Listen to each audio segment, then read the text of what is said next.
গাজীপুরে যৌথ বাহিনীর অপারেশন ডেভিল হান্টে আটক ৮২ বিভিন্ন স্থানে ধরা পড়েছে। আরও অন্তত ৩০ জন অব্যাহত থাকবে অভিযান। পাঁচটি থানার মাধ্যমে আমরা ৪০ জনকে গ্রেফতার করেছি। এর মধ্যে আপনার সবচেয়ে বেশি গ্রেফতার হয়েছে আমাদের শ্রীপুর থানায়। যশোরে ৪ মাসে ৮ ডাকাতি ও ২০ চুরি, উদ্বেগ আতঙ্কে পৌরবাসী। পুলিশের ভূমিকা নিয়েও তুলেছেন প্রশ্ন। হতাশাগ্রস্ত এবং আমরা আতঙ্কগ্রস্ত যে কখন কার দুর্ঘটনা ঘটে। আমরা যে থানায় অভিযোগ জানালাম, এত বড় চুরি ডাকাতি হলে প্রশাসনের কোনো কাজই করতেছে না। ঘুরে দাঁড়ানোর চেষ্টায় ময়মনসিংহে গেল বন্যায় ক্ষতিগ্রস্তরা। ধার দেনা জমি বন্ধক রেখে চাষের খরচ জোগাচ্ছেন অনেকে। এক মন ধান কিলে ৩ দিন কাম করন লাগে একজনের বাড়িতে।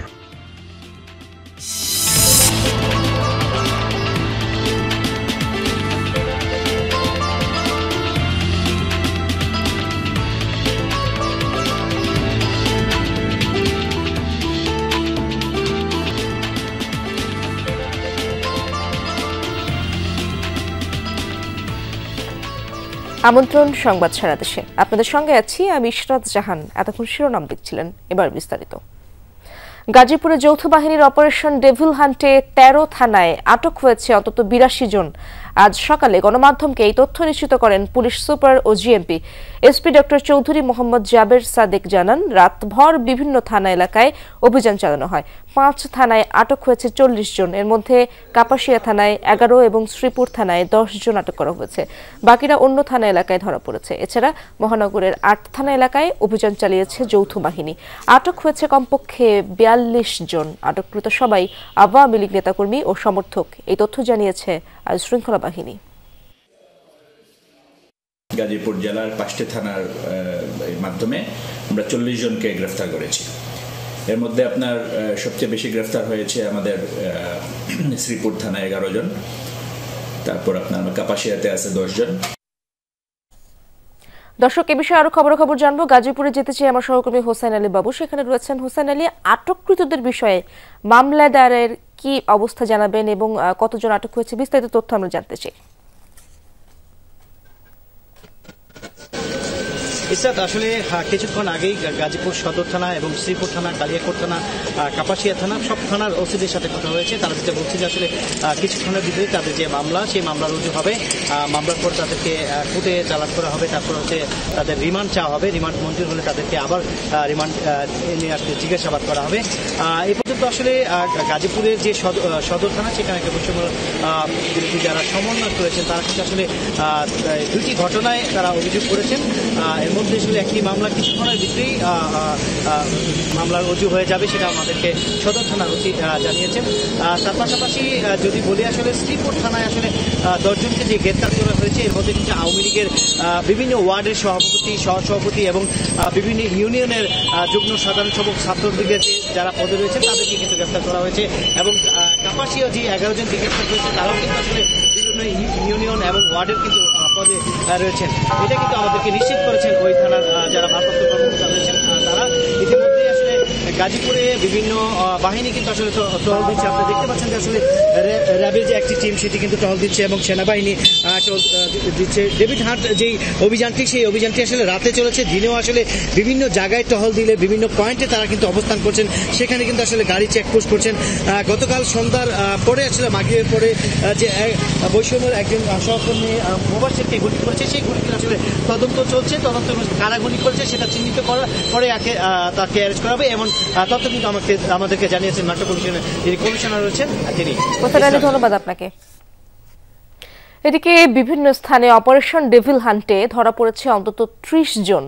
রংপুর মহানগরীতে 5 এবং বিভাগে 14 জনকে আটক করেছে যৌথ বাহিনী। শনিবার রাতভর এই অভিযানে তাজহাটে 2 এবং কোতোয়ালি, হারাগাছ, মহিগঞ্জ থানা এলাকা থেকে 1 জন করে আটক হয়েছে। এছাড়া কুড়িগ্রামে 6, দিনাজপুরে 3, ঠাকুরগাঁওয়ে 2 এবং গাইবান্ধা, পঞ্চগড় ও লালমনিরহাট থেকে 1 জন করে গ্রেপ্তার করা হয়েছে। বৈষম্য বিরোধী ছাত্র আন্দোলনে হামলা, হত্যা চেষ্টা সহ বিভিন্ন মামলার আসামি তারা। অপারেশন ডেভিল হান্টে নোয়াখালীতে 7 জনকে গ্রেপ্তার ও রাজশাহীতে 4 জনকে আটক করা হয়েছে।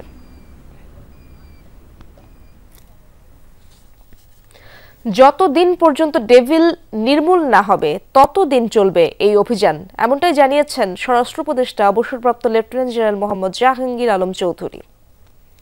যারা এই ঘটনা ঘটাইছে তাদের অনেকই আমাদের আইনের আওতায় নিয়ে আসা হয়েছে, অনেকে গিয়ে আইনের আওতায় নিয়ে আসা হয়েছে এবং যাদের আইনের আওতায় আনা হয় নাই তাদেরও খুব তাড়াতাড়ি আইনের আওতায় নিয়ে আসা হবে এবং তাদের যেন সর্বোচ্চ শাস্তি হয় এই ব্যবস্থা করা হবে। ডেভিল যতদিন পর্যন্ত শেষ না হবে ততদিন পর্যন্ত অপারেশন চলবে। বাগেরহাটের ফকিরহাটে ছাত্র জনতার ওপর হামলাসহ নাশকতার ঘটনায় সাবেক 3 এমপি সহ আওয়ামী লীগের 35 নেতাকর্মীর নামে মামলা হয়েছে। শনিবার রাতে রফিকুল ইসলাম মিঠু নামের এক ব্যক্তি বাদী হয়ে মামলাটি দায়ের করেন। আসামিদের মধ্যে রয়েছেন বাগেরহাট 1 আসনের সাবেক সংসদ সদস্য শেখ হেলাল উদ্দিন, বাগেরহাট 2 আসনের সাবেক সংসদ সদস্য শেখ সায়হান নাসের তন্ময়, সাবেক পুলিশ সুপার আবুল হাসনাত খান। বাকিরাও আওয়ামী লীগ, যুবলীগ সহ নিষিদ্ধ ছাত্রলীগের নেতাকর্মীরা। এর মধ্যে সাবেক এসপিকে গ্রেপ্তার দেখানো হয়েছে। কুমিল্লার 14 গ্রামে ক্রেতা সেজে একটি স্বর্ণের দোকানে ডাকাতির ঘটনা ঘটেছে। সময় আহত হয়েছে একজন। শনিবার রাতে উপজেলার মিয়াবাজার মসজিদ মার্কেটের প্রীতি জুয়েলার্সে হানা দেয় ডাকাত দল। পুলিশ জানায় 7 থেকে 8 জনের সংঘবদ্ধ দল ক্রেতা সেজে প্রবেশ করে। দোকানি ও কর্মচারীদের অস্ত্র ঠেকিয়ে স্বর্ণ লুট করে তারা বিষয়টি টের পান পাশের এক ব্যবসায়ীরা। তিনি অন্যদের সাথে নিয়ে প্রতিরোধের চেষ্টাও চালান। এ সময় ডাকাতরা গুলি ছুড়লে মোশাররফ হোসেন গুরুতর আহত হন। কায়সার নামে এক ডাকাতকে আটক করে পুলিশের কাছে সোপর্দ করে স্থানীয় জনতা। যশোরে পরপর কয়েকটি ডাকাতি ও চুরির ঘটনায় বেড়েছে উদ্বেগ উৎকণ্ঠা। এসব ঘটনার কোনোটি কুলকিনারা করতে পারেনি পুলিশ। উদ্ধার হয়নি লুণ্ঠিত টাকা ও মালামাল। সেজন্য পুলিশের ভূমিকা ও পেশাদারিত্ব নিয়ে প্রশ্ন তুলেছে পৌরবাসী। 31 জানুয়ারি রাতে ডাকাত দল হানা দেয় যশোরের উপশহর এলাকায়। এ সময় নৈশ প্রহরীকে বেঁধে লুট করে একটি দোকানে। মালিকপক্ষের দাবি, ডাকাতরা নিয়ে যায় ইজি বাইকের 200টির বেশি ব্যাটারি সহ 25 লাখ টাকার বেশি পণ্য। অথচ ঘটনাস্থলের কয়েকশো গজ দূরে পুলিশের চেকপোস্ট ও ফাঁড়ি। 25 থেকে 30 মিনিটের ভিতরে এটা সব তাদের গাড়িতে লোড করে তারা এখান থেকে স্থান ত্যাগ করে। আমাদের ব্যবসাটা আবার আগের মতো একটা রানিং করা খুব একটা কষ্টসাধ্য। এর আগে 21 ডিসেম্বর শহরের শঙ্করপুর বাস টার্মিনাল এলাকার এসএস মোটরসে হানা দেয় ডাকাতরা। এ সময় 18 লাখ টাকার টায়ার ডাকাতির অভিযোগ করা হয়েছে। এখনো গতকালও আমাদের এখান থেকে গ্রিল কেটে মোটরসাইকেল চুরি করে নিয়ে গেছে এই শঙ্করপুরের এই টার্মিনালের পাশ থেকে। কিছুদিন আগে ওই পাশের থেকে গরু বের করে নিয়ে চলে গেল। আবার তার কয়েকদিন পরে যে দোকানে এই পাশে একটা দোকান থেকে 30,000 টাকা মতো তালা কেটে নিয়ে গেল। আইনশৃঙ্খলা বাহিনীর খাতায় বাসাবাড়ি ও ব্যবসা প্রতিষ্ঠানে গত 4 মাসে ডাকাতির ঘটনা 8টি আর চুরি 20টির অধিক। এসব ঘটনায় কোনোটির কুলকিনারা করতে পারেনি পুলিশ। ফলে আতঙ্কে নগরবাসী। হতাশাগ্রস্ত এবং আমরা আতঙ্কগ্রস্ত যে কখন কার দুর্ঘটনা ঘটে। আমরা যে থানায় অভিযোগ জানালাম, এত বড় চুরি ডাকাতি হলে প্রশাসনের কোনো কাজই করতেছে না। পুলিশ বাহিনীও সঠিকভাবে কাজ করছে না বা কাজ করতে পারছে না বলে আমাদের মনে হচ্ছে। সাম্প্রতিককালে ব্যবসায়ীদের আতঙ্ক বিরাজ করছে এবং ডাকাতি এই কিছুদিনের মধ্যে কিছু বেড়ে গেছে। পুলিশ বলছে, নগরবাসীর উদ্বেগ আমলে নিয়ে ঢেলে সাজানো হয়েছে নিরাপত্তা ব্যবস্থা। আমাদের 10টি ফুট প্যাট্রোল শহরের বিভিন্ন জায়গায় তারা পদায়ন থাকবে এবং তারা দায়িত্ব পালন করবে এবং আশা করছি যে পুলিশের যে কার্যক্রম আছে সেই কার্যক্রমগুলো সঠিকভাবে বাস্তবায়নের মাধ্যম দিয়ে আমাদের আইন শৃঙ্খলা পরিস্থিতির যে ভালো অবস্থা আছে সেটিকে আরও বাড়ানো সম্ভব হবে।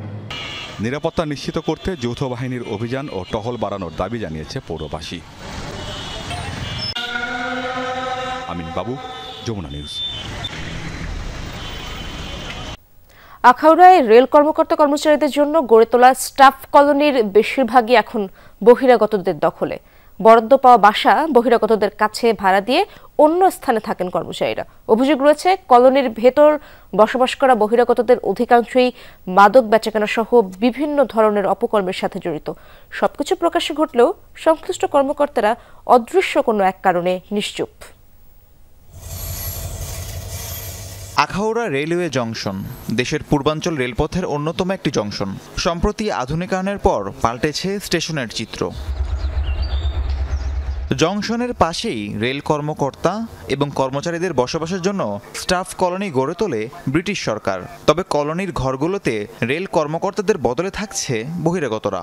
অভিযোগ রয়েছে তাদের বেশিরভাগই মাদক কারবারি সহ বিভিন্ন অপকর্মের সাথে জড়িত। বহিরাগতরা আইসা বসবাস শুরু করে দিচ্ছে। তারা তাদের মতো করে নিজের মতো করে তারা মাদক এবং বিভিন্নভাবে বিভিন্ন কর্মকাণ্ডে তারা জড়িত হয়ে যেতেছে। যে বাসায় থাকি বাসার পাশে বহিরাগতরা থাকে, আমাদের অসুবিধা হয়। রাত্রেবেলা চুরি ছিনতাই, মোবাইল টোবাইল নিয়ে যায়, আবার টিউবওয়েল নিয়ে যায়। বহিরাগতরা রেল কলোনিতে বসবাস করার প্রেক্ষিতে আসলে পরিবেশ বলতে কোনো অবস্থায় নেই, পরিবেশ বলতে কিছুই নেই। 20-25টা বাসার মধ্যে আমরা 5-7 জন মানুষ অ্যালার্টমেন্ট, আর বাকি সব বহিরাগত লোক। কলোনির 128টি কোয়ার্টার নিজেদের নামে বরাদ্দ নিয়ে ভাড়া দিয়েছেন কর্মকর্তা কর্মচারীরা। ভাড়াটেদের কেউ কেউ কোয়ার্টারে দোকানপাট এবং গোডাউন বানিয়ে ব্যবসাও করছেন। রেল কর্মকর্তাদের দাবি, পরিবার নিয়ে বসবাসের পরিবেশ না থাকায় ভাড়া দিয়েছেন তারা। 20টা ফ্যামিলি আছে, প্রতি মাসে আমরা 1000 টাকা দিই। 200-300 ওরা বলছে যা মনে চায় আপনার তরফে যা খোলা। 1000 টাকা ঘর ভাড়া দেওয়ার লাগে, কোনো সময় যদি না দিই আয়া চিল্লাচিল্লি করে। 13 বছর ধরে থাকতেছি, তারপরে টোটাল মনে করেন 3টা রুম আছে, তারপরে একটা বাথরুম আছে, একটা গোসলখানা আছে। এখানে সামাজিক অবস্থা খুবই খারাপ, মদ গাঁজা চুরি ডাকাতি বা বিভিন্ন ধরনের ক্রাইম এগুলো হয় আর কি। যার কারণে আমি বাসাটা ভাড়া দিয়ে আমি অন্য পাবলিকে চলে গেছি।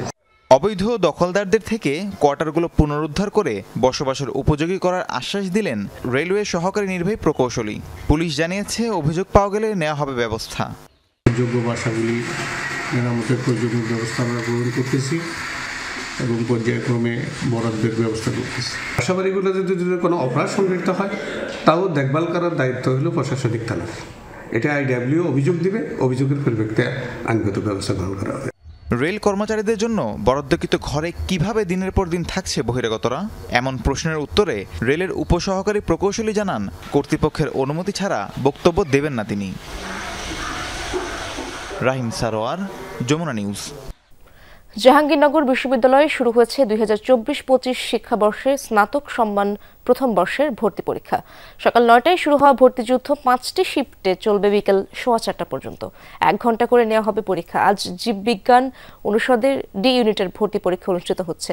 এতে অংশ নিয়েছেন শুধু মেয়েরা। এবার বিশ্ববিদ্যালয়ে ভর্তির জন্য 2,62,490 জন শিক্ষার্থী আবেদন করেছেন। প্রতিটি আসনের বিপরীতে জমা পড়েছে 145টি আবেদন। পরীক্ষা চলবে আগামী 17 ফেব্রুয়ারি পর্যন্ত। পরীক্ষায় জালিয়াতি বন্ধে বেশ কিছু পদক্ষেপ নিয়েছে বিশ্ববিদ্যালয় প্রশাসন। ঘুরে দাঁড়ানোর চেষ্টায় ময়মনসিংহে গেল বন্যায় ক্ষতিগ্রস্ত এলাকার কৃষক। বানের জলে আমন ফসল পুরোটাই ডুবে যাওয়ায় ব্যাপক ক্ষতির শিকার হন তারা। বড় মৌসুম শুরু হয়, সেই খরচ জোগাতে হিমশিম খাচ্ছেন অনেকেই। কেউ ধার দেনা করে, আবার কেউ জমি বন্ধক দিয়ে জোগাচ্ছেন চাষের খরচ। অক্টোবরে বন্যার পর কিষাণী নতুন উদ্যমে কাঁধে কাঁধ মিলিয়ে নেমে যান কৃষিকাজে। ভারত থেকে আসা পাহাড়ি ঢলে ময়মনসিংহের ধোবাউড়া উপজেলার এসব জমি ছিল পানির নিচে। ক্ষতিগ্রস্ত চাষিরা বড় ফসল করে ঘুরে দাঁড়াবার স্বপ্ন দেখছেন, কিন্তু সেই স্বপ্নে অনেক বাধা। আমরা তো এদিকে কাজ করি, সংসার চলে না, আমরা সবাই কাজ করি, বেডানো আমরা 1 মণ ধান কিনলে 3 দিন কাম করন লাগে একজনের বাড়িতে। তাহলে 1 মণ ধান কিনা যায়, 1 মণ ধান কিনে সংসার চালায় না, তরি তরকারি এটা আবিজাবি কিনবো। সবকিছু মানে টানা আসার আর কি, এই হাতের বসে এখন করতে পারতেছি না। হাতের ফসল হয়েছি না তা হাতের দেয়া। চাষিরা বলছেন, আমন ধানের পুরো ফসল বন্যায় ডুবেছে, আর বড় আবাদে খরচও হচ্ছে অনেক। মিলছে না তেমন সরকারি সহায়তাও। সারটার তো আমরা কিনে আনতে আসি। আগে 1200 টাকা বস্তা ছিল, 1400 টাকা বস্তা পিছিয়ে 200 টাকা বাইরে গেছে। আমনও মার খাইলাম, লেনা দানা করে গিরিসি করতেছে আর কি। কৃষক অরিজিনালি কৃষকে কিছু পায় না তো, যারা পায়, যারা খেত খামারে নাই চেয়ারম্যানের লোক স্যামসাং করে ঘুরে এরা পায়। আমরা তো কাজ করে বল হয় না, আমরা তাদের সাথে ঘোরার তো কোনো সুযোগ নাই। কৃষি বিভাগ বলছে, বন্যার ক্ষয়ক্ষতি পুষিয়ে নিতে কৃষকদের সাথে কাজ করছেন তারা। দেয়া হচ্ছে প্রণোদনা, সার, বীজ সহ নানা পরামর্শ। ময়মনসিংহ পুরো জেলায় 60,000 কৃষককে আমরা বড় প্রণোদনা দিয়েছি, বড় হাইব্রিড বীজের প্রণোদনা। শুধু প্রতিজন কৃষককে 2 কেজি করে বীজ প্রদান করা হয়েছে। এক্ষেত্রে আমরা বন্যা ক্ষতিগ্রস্ত যে সমস্ত উপজেলাগুলো ছিল তাদেরকে একটু প্রাধান্য দিয়ে আমরা এই কার্যক্রমটা বাস্তবায়ন করছি। জেলায় এবছর 2,63,730 হেক্টর জমিতে বোরো আবাদের লক্ষ্য ঠিক করা হয়েছে। এর মধ্যে হালুয়াঘাটে 22,845 হেক্টর এবং ধোবাউড়ায় 14,220 হেক্টর। হুসাইন শাহিদ, যমুনা নিউজ, ময়মনসিংহ। দর্শক, এই ছিল সংবাদ সারা দেশের এখনকার আয়োজনে। এতক্ষণ যারা সঙ্গে ছিলেন সবাইকে ধন্যবাদ।